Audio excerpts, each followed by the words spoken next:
gonna rock on to Electric Avenue, and then we'll take it higher. Oh, we're gonna rock on to Electric Avenue, and then we'll take it higher. Oh no! Oh no! Hey guys, hope everybody's doing okay. What we're going to do today is take a look at something called concentration cells and corrosion of metals as we continue through our electrochemistry unit here. So a concentration cell, based just off of the name here, is going to be some voltaic cell that the electron movement is going to depend on the difference in concentrations of our two half cells. So if we take a look at the first example I have here, both of my half cells, you'll notice, are the exact same. They're 1 molar for both of them. And they're both silver chloride solutions with a silver wire for both of them. So if I asked you what the EMF or the voltage of that cell, what do you think that would be? Well, hopefully you guessed that the EMF of this would be 0, because why would there be any electron movement at all, right? You have the same concentrations for both. You have the same metal for both. If you compare if you looked up the reduction potential of silver, and both of these are silver anodes and cathodes, right? You would subtract the two values and you get 0. So the cell is at standard conditions with 1 molar solutions, same chemicals being used in both.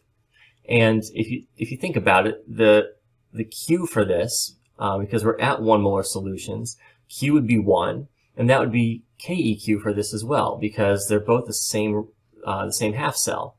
So there's really no pushing force here. There's no need for the electrons to move anywhere. So the voltage would be 0. However, if we change one of our half cells, and look what we did over here to the left, we changed that half cell to a 0.01 molar solution. What would the EMF of that cell be? Well, in this case, it wouldn't be 0, because we're going to have a difference in concentration here. So how do we figure out what the EMF is going to be, and how do I know that the electrons are going to move here to create some voltage? Well, we have to notice that the cell is not at standard conditions. So standard conditions is when we have both half cells at 1 molar. In this case, we clearly don't have that. So how is Q going to change? Remember, anytime we change concentration, we have to focus on Q. And we'll eventually calculate the voltage of a cell similar to this one, and you'll see how that comes into play. So since we changed one of our concentrations, Q is now messed up. Equilibrium is messed up. So what's going to happen? Well, Le Chatelier's principle is going to kick in, and it's going to help move the electrons in a certain direction. So we're going to see what that direction is and how that works in the next couple slides. What we have is an example of a concentration cell. So a concentration cell is when you have two half cells that have the same chemical reaction, but one of them has a higher or lower concentration than the other one. One of them has concentrations that are at non-standard conditions. So obviously the name comes from a difference in concentrations, where we get concentration cell from. Here's an example of a nickel concentration cell. So we have a nickel solution over here that's 1 molar. If you remember a Beers Law Lab we did in Honors Chem or in Chem 1, nickel makes a really nice, cool-looking green solution, a green color. Here on the left we have a nickel solution, but it's very dilute. So it's 0.001 molar solution there. So we hook up our salt bridge, we have our nickel metal in there. We're going to get a flow of electrons here. Let's see how that works and what way those electrons are going to move. So here we go. What's going to happen here is the cells are going to want to equalize concentration. So the cell over here on the left has a low concentration, right? 0.001 molar. And the cell here on the right has a concentration of 1 molar. So what do we want to do? We want to make the cell on the left increase its nickel concentration, right? We want that to go up. And we want the cell here on the right, we want that concentration of nickel to go down. So think about what you have to do here. It's pretty simple. You want to create nickel ions in the cell on the left. You want to get rid of the nickel ions on the right. You want to get those nickel ions to plate onto nickel to make solid nickel there, which takes them out of solution. That would lower the concentration. And over here, we would raise the concentration by taking nickel solid and forming it into nickel 2 ions. So let's take a look at what our equations would look like there. So the cell on the left, I want to take nickel and convert it into nickel 2.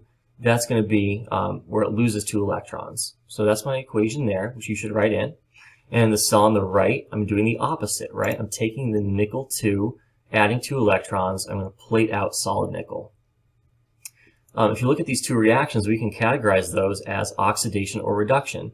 You can see here on the left, we have nickel yields nickel 2 plus 2 electrons. Well, what reaction is that going to be? Well, right, that's going to be an oxidation reaction, right? Oxidation is a loss of electrons. And over here, we have our reduction reaction, a gain of electrons. So since we know the reaction on the left is oxidation, what does that make this half cell? Well, right, it makes it the anode. Anode is where oxidation occurs. Cathode is where reduction occurs. Then what way are the electrons going to flow here? Well, electrons flow from the anode to the cathode, right? So we're going to have some electrons going here, through here. And what we're going to do is get a voltage when that occurs. The important thing to look at here is, what's our equation actually for this? This can get a little bit confusing. We have nickel 2 yields nickel 2. Well, that looks kind of weird. But we have two different half cells, right? The nickel 2 on the left, the reactant side, well, where is that? Where is that from? Well, it's right here. Okay? So that nickel 2 on the reactant side comes from our concentrated solution. The nickel 2 on the product side is here. It's coming from my dilute solution. So my equation is nickel 2 concentrated yields nickel 2 dilute. I didn't put the solid nickel in there because it's really the same on both sides, right? I just tried to clean it up for you to give you this so you know what it looks like. This equation here is going to come in handy in a few minutes. So we're going to calculate the voltage on the next slide of this half cell. You can see I labeled the anode and cathode here in the electron flow, so you should do the same in your notes. What will eventually happen is the concentrations will become equal, 0.5 molar and 0.5 molar, and you would see that the voltage then becomes 0. So our cell would shut off and we wouldn't have any more electron flow once both concentrations become the same. Same as our first example when it was 1 molar and 1 molar. There was no difference in concentration, so our E cell for that was just 0. So a voltaic cell is functional until E becomes 0, which I just showed you on the previous slide, and equilibrium has been reached. What we want to do to figure out what our E cell is in a concentration cell, though, is using something called the Nernst equation. So we're going to derive that for you very quickly here. You may recognize this equation from our thermodynamics unit. We have delta G at non-standard conditions, because there's no superscript 0 here, equals delta G at standard plus RT ln Q. If you remember, Q means we're at non-standard conditions, right? We're not at equilibrium.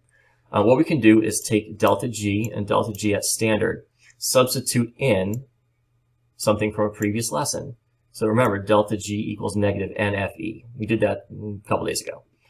So delta G at non-standard is negative NFE at non-standard. Delta G at standard is negative NFE at standard, plus RT ln Q. Next thing we're going to do is some math magic. Okay, we're going to rearrange all that, and you're going to get something that looks like this. This is our Nernst equation. You do not have to memorize that. This is the version that's on your AP formula sheet.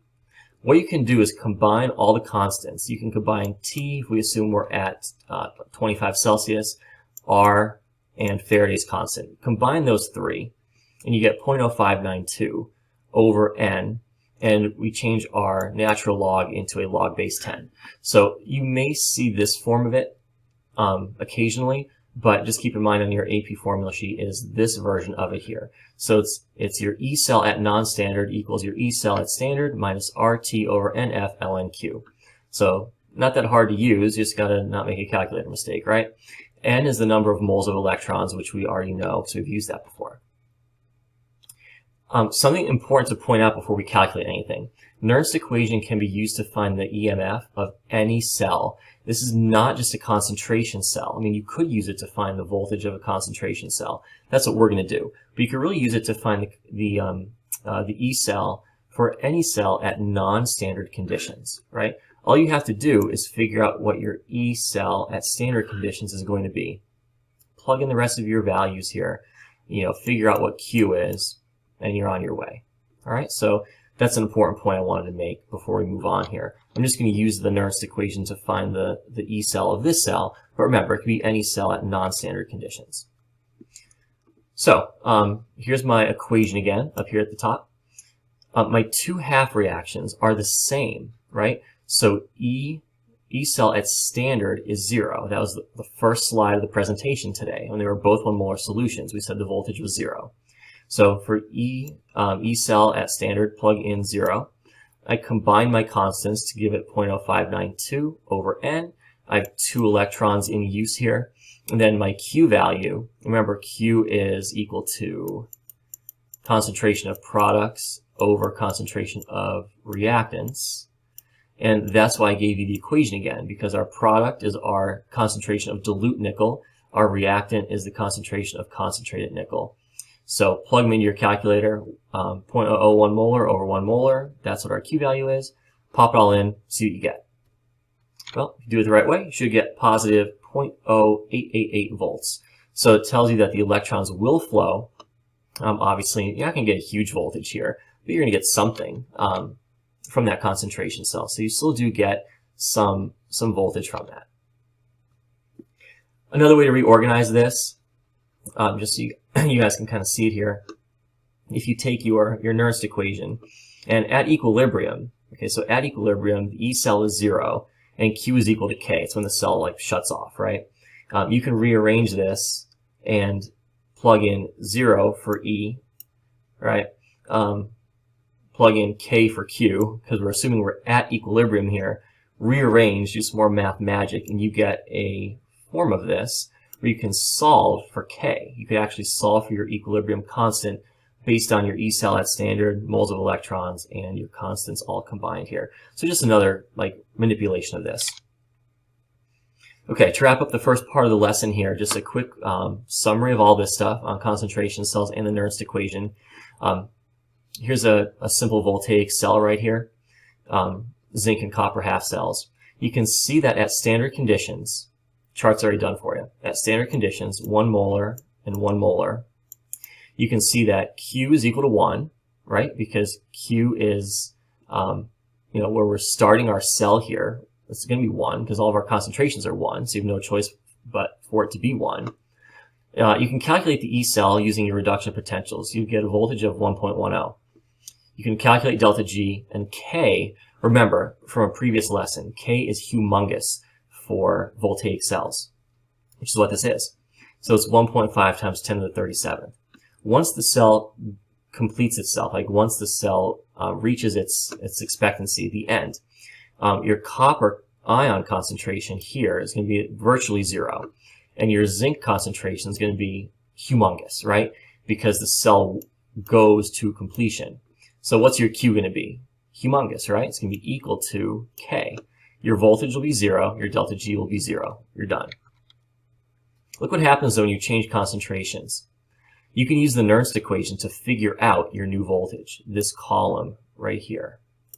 So if I increase the concentration of my reactant, copper, or decrease the concentration of my zinc product, you can figure this out with Le Chatelier's principle as well. Look what happens to Q. Q becomes less than 1, and from a previous lesson, when Q is less than 1, on our number line that we had, right, we had 0, 1, and a bajillion over here. When Q is less than 1, the cell travels further. My mouse got hung up there. Travels further, right? And you'll have a greater E cell. And that makes sense, right? Look, your E cell at non-standard here went from what it was on the previous slide, 1.10, to 1.13 and 1.16.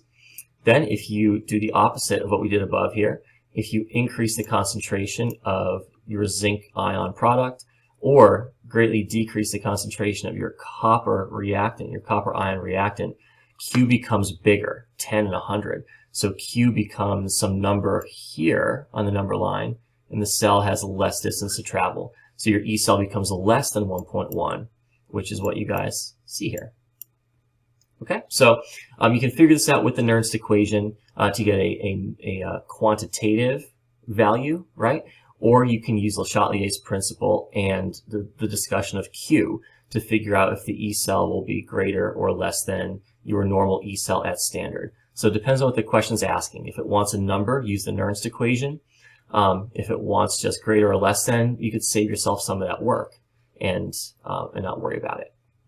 Next thing we're going to do is take a look at corrosion of metals, which I think is really interesting, and that'll wrap up the lesson for today. All right? All right, guys, so we're talking about corrosion of metals because it really is just an electrochemical process that's occurring. So it ties directly into what we're studying and talking about in this unit. So let's define what corrosion means first, and then we'll take it from there. Corrosion just refers to the degradation of a material, most likely metals, by a chemical reaction with its environment. So the most common form of corrosion that we think of is rusting. The fancy word for rusting we learned before is oxidation. So some metal will undergo oxidation and it will form a metallic oxide. So we say that the name of rust is just an iron oxide, right? That's the chemical formula for that. So how does corrosion actually occur? In many metals, the oxide layer on top, it doesn't work this way for rust because rust actually, that iron oxide weakens the structure. But sometimes you have that oxide layer on the outside and it actually protects the interior metal from further corrosion, which I think is really interesting. So an example here, you have an aluminum piece of metal and then you have an aluminum oxide layer on the outside. That dense aluminum oxide layer actually protects the rest of the aluminum metal from more corrosion or from the outside environment. Statue of Liberty, another example here. So what it used to look like, okay, and so it looks like now. And there's that outer layer of corrosion over it. Another name for that is sometimes called a passivation layer, which I think is pretty interesting. So the corrosion of iron, what's really happening here? Well, it just is a matter of looking at the reduction potentials. So the reduction potential of iron ion is less than the reduction potential of O2. So what would happen here? So the O2 would be the reduction reaction, and then the iron would be the oxidation reaction. So iron is being oxidized by the oxygen. Well, when the iron is being oxidized, it's losing electrons, which means it's going from Fe, solid, into Fe, ion, right? So we're losing that solid iron and we're creating the iron in solution here. Your reduction would be occurring at the cathode here with oxygen. So dissolved oxygen in water usually causes the oxidation of iron. So you need to have the iron in some humid or some environment where there's some water present. So the Fe+2 ion initially formed could be oxidized even further into an Fe+3. Because remember, iron has two main oxidation states, iron 2 and iron 3. We talked about that in Chem 1 a little bit. It's really interesting how this works because the moisture, the water, acts like a salt bridge. So you have all these components of a voltaic cell within that rusting process, which I find really cool. Steel, which has iron in it, obviously, will not rust in dry air. It has to have some humidity in it. So cars last longer in the dry Southwest versus the humid Midwest. And we'll talk more about some of the conditions as we progress here, but I think that's pretty interesting. So here's our example of iron corroding. You have your piece of iron here. You have water or some moisture, above it. So your anode, which is going through the oxidation, is your iron. So you can see the Fe to Fe+2, and then it further oxidizes into Fe+3. You're losing the electrons here, and that is going to the oxygen. So oxygen is gaining those electrons. And that just completes our cell here. So your flow of electrons goes from the iron, into the oxygen, and the rust deposits form on top of the iron. So you can see the corrosion occurring right here, this pit, and then it deposits on the piece of iron itself. The oxidation is going to occur at the site with the greatest concentration of oxygen, because you need that for it to occur. And I said that the water acts like a salt bridge. So any extra dissolved ions you have in that salt bridge helps that process speed up. So you can see the Titanic here, what's left of it, and that's corroding and rusting very, very quickly. And that's because it's obviously in the bottom of the ocean, and the ocean has a lot of salt in it. So that's your salt bridge really speeding up that process of that corrosion of all the steel on the Titanic itself. So that conductivity increases and the speed of corrosion increases because of that. So how can we prevent this from happening? So obviously you don't want metal structures that are in humid environments or even in water. Think of bridges, right? We don't want those to rust. We don't want those to corrode. So how can we prevent that? There's a couple ways to do that. Corrosion can be prevented by simply coating the iron with paint or another metal. So if you paint it, obviously you're covering up the iron itself, and it doesn't allow the moisture to get to that, right? And for the oxidation to occur. You can create an alloy, right? Stainless steel is an alloy of chromium and steel where there's enough chromium present to form a passivation layer, that protective outer layer of chromium oxide over the metal itself. So you can see like some stainless appliances, right? They're not going to rust, or at least not very quickly, right? Because they have that protective coating over it. You can see some like drill components here obviously have some protective coating over those as well to prevent those from rusting or corroding. So making an alloy with that passivation layer over the top, or creating that oxide coating that'll slow down the oxidation, is one way to prevent corrosion. You may have heard of galvanized iron, galvanized steel. That's similar to what we just talked about on the previous slide. But what metal is covering up the iron? It's zinc. So it's a protective zinc coating. So you maybe have seen some metal that looks like this. That's galvanized iron. So if you compare zinc and iron, look at the reduction potentials. Which one of these would most likely or would want to go through reduction? Well, it's the most positive value, right? The iron is the most positive value here. The zinc, being not the most positive value, would prefer to go through oxidation. So if you coat a piece of iron with zinc, well, look what happens. Zinc would prefer to be oxidized because iron would prefer to be reduced. So the zinc will oxidize, but it'll happen very slowly. And that protects the iron because the iron's not being oxidized here. The iron is being reduced. So that protects the iron, obviously, that zinc coating does, because of the difference in reduction potential. You can see that here.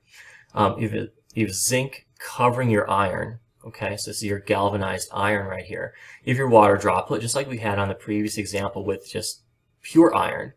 And you can see that because the reduction potentials are different here. Iron would rather be reduced, zinc would rather be oxidized from the previous slide.